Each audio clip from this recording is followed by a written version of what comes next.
Tapi itu Salafi, apa-apa syirik. Salafi itu mudah mengkafirkan kaum muslimin. Jujur, ana dulu bukan Salafi. Ana dulu kajiannya Hizbut Tahrir dan kajian partai.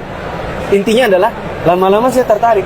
Kenapa? Oh, ternyata di dalam pemahaman salaf kita tidak boleh mengkafirkan kaum muslimin dengan begitu gampangnya. Di dalam manhaj salaf, pengkafiran itu ada dua. Ada yang sifatnya mujmal, ada yang sifatnya muayyan. Takfir mujmal yaitu global. Seperti mengatakan siapa yang menyembah selain Allah maka dia kafir. Itu kan global. Ada juga yang muayyan, yaitu yang tunjuk hidung. Misalnya berkata, kamu nggak sholat berarti kamu kafir. Itu kan namanya cap stempel, vonis gitu kan.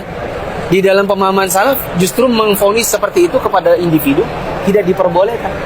Harus ada iqamatul hujjah, yaitu mengajak dia dialog dengan memberikan dalil-dalil.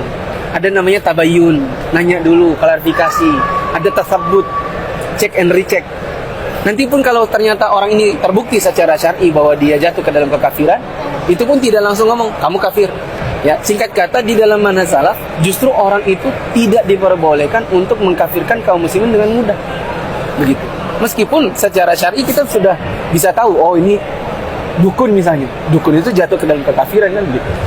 Menjustifikasi itu sangat dilarang di dalam manhaj salaf bila itu dilakukan secara serampangan.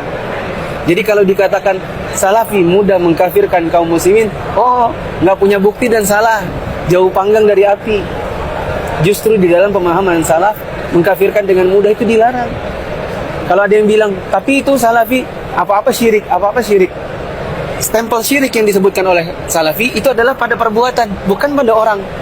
Misalnya siapa yang menyembah kubur maka dia syirik. Betul kan? Siapa yang mau menolak? Menyembah kubur bukan menyembah Allah itu adalah kesyirikan. Karena itu betul saja.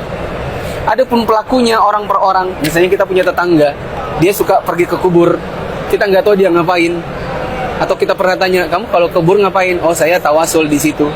Itu nggak langsung, oh musyrik, nggak ada kayak gitu.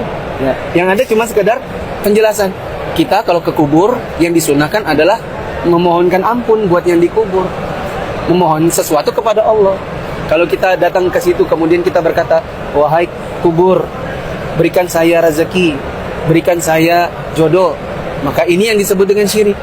Dan yang dijelaskan adalah perbuatan, bukan stempel orang per orang gitu.